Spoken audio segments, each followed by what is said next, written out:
di tengah-tengah kita, lebih utama dari segala sesuatu. Yesus Raja Damai. Sebab seorang anak telah lahir untuk kita, seorang putra telah diberikan untuk kita. Lambang pemerintahan ada di atas bahunya, dan namanya disebutkan orang Penasehat Ajaib, Allah yang perkasa, Bapa yang kekal, Raja Damai. Yesaya 9 ayat 5. Sahabat Iktus yang dikasihi Tuhan, pada momen Natal seperti ini, damai sejahtera selalu terngiang-ngiang di telinga kita. Natal memang berbicara tentang kedamaian, baik secara vertikal, orang berdosa dengan Allah, maupun horizontal, antar sesama manusia.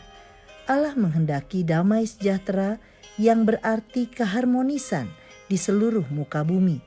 Semua kedamaian harus dimulai dari pemulihan relasi antara Allah dan manusia, antara surga dan bumi.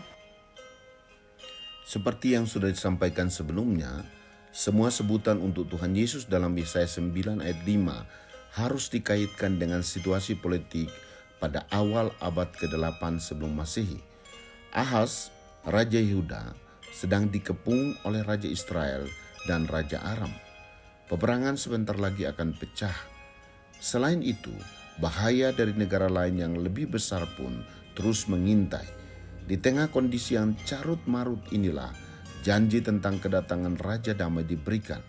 Siapakah sang Raja Damai itu? 1. Yesus sumber damai sejahtera. Damai berasal dari kata shalom, bahasa Ibrani, atau Irene bahasa Yunani, yang berarti keadaan baik secara utuh, atau diterjemahkan damai sejahtera. Dalam bahasa Indonesia, istilah damai sejahtera menunjukkan keadaan hati yang bahagia, damai, dan kecukupan hidup sejahtera. Damai sejahtera adalah keadaan utuh, baik secara rohani maupun jasmani, dalam kebahagiaan dan kecukupan. Damai sejahtera yang sejati hanya ada di dalam Yesus Kristus, karena Ia adalah sumber damai sejahtera. Yesaya 9 ayat 6 menguraikan bahwa Raja Damai adalah sumber damai sejahtera, karena damai sejahtera yang dimilikinya tidak pernah berkesudahan. Damai sejahtera itu terbungkus dalam keadilan dan kebenarannya. Keadilan dari kata mispat berarti keputusan berdasarkan hukum, sedangkan kebenaran dari kata sedekah yang berarti sesuai dengan hukum, dan yang dimaksud adalah firman Tuhan. Ini berarti bahwa Yesus Kristus sumber damai sejahtera yang tidak berkesudahan itu dapat ditemukan di dalam firman Tuhan. 2. Yesus membawa damai sejahtera. Damai sejahtera menjadi tanda hubungan baik antara manusia dengan Tuhan, sesama, dan dengan dirinya sendiri.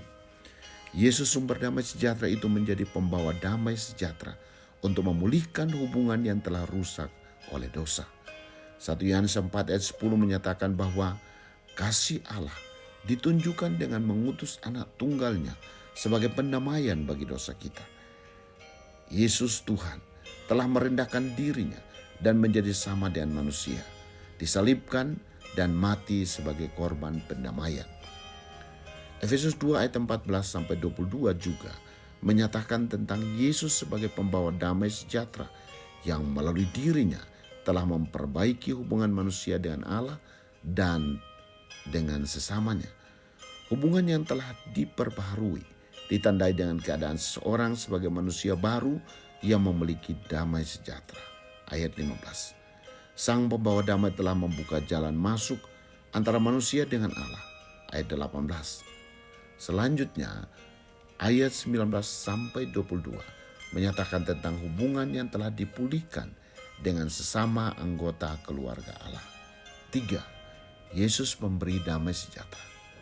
Lukas 2 ayat 14. Kemuliaan bagi Allah di tempat yang maha tinggi dan damai sejahtera di bumi di antara orang yang berkenan kepadanya merupakan sebuah ayat yang menunjukkan tujuan Tuhan bagi dunia, yakni memberi damai sejahtera.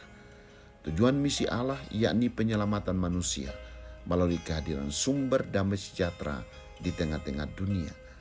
Di antara orang-orang yang berkenan kepadanya merupakan respon manusia terhadap damai sejahtera yang telah diberikannya. Yesus memberikan damai sejahtera pertama-tama kepada orang percaya, agar setiap orang percaya dapat membagikan damai sejahtera kepada dunia.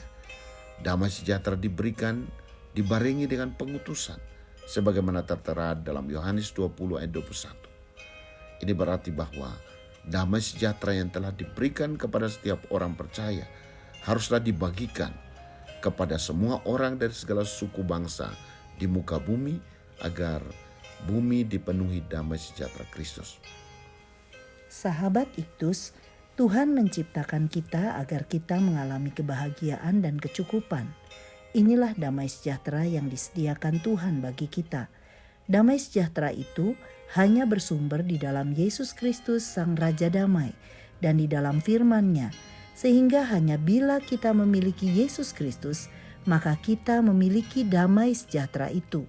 Atau hanya bila kita tinggal di dalam kebenaran firman-Nya, maka kita tinggal di dalam damai sejahtera-Nya. Pada saat saya percaya dan menerima Yesus sebagai Tuhan dan Juru Selamat saya mengalami damai sejahtera. Saya terlepas dari belenggu dosa dan hukuman maut, karena Yesus telah menyelesaikannya di kayu salib untuk saya. Sekarang, Ia mau agar saya membawa damai sejahtera-Nya ke dalam dunia. Saya telah diutus untuk menyampaikan berita damai sejahtera kepada dunia, bahwa Yesuslah satu-satunya sumber damai sejahtera yang memberi keselamatan kekal. Sahabat Iktus yang dikasihi Tuhan, apakah saya mempercayai bahwa Yesus adalah satu-satunya sumber damai sejahtera? Apakah Yesus Sang Raja Damai telah memerintah di dalam hati saya? Sudahkah saya menjadi pembawa damai sejahtera bagi dunia? Tuhan Yesus, saya bersyukur karena sejak hari pertobatan saya berlimpah damai sejahtera. Yesus Sang Raja Damai telah menjadi satu-satunya jalan pendamaian antara saya dan Allah dan juga dengan sesama. Saya rindu agar damai sejahtera terpelihara dalam hidup saya dengan hidup benar sesuai dengan firman-Mu. Saat ini saya ingin selalu bersaksi tentang-Mu Yesus, Sang Raja Damai, kepada semua sahabat saya, dan biarlah kehadiran saya selalu memberi damai sejahtera bagi semua orang. Amin. Bila Yesus Sang Raja Damai memerintah di hati, maka damai sejahtera itu meluap dari dalam hati. Kristus ada di tengah-tengah kita, lebih utama dari segala sesuatu. Kristuslah yang harus ku beritakan hingga datangmu Kristus.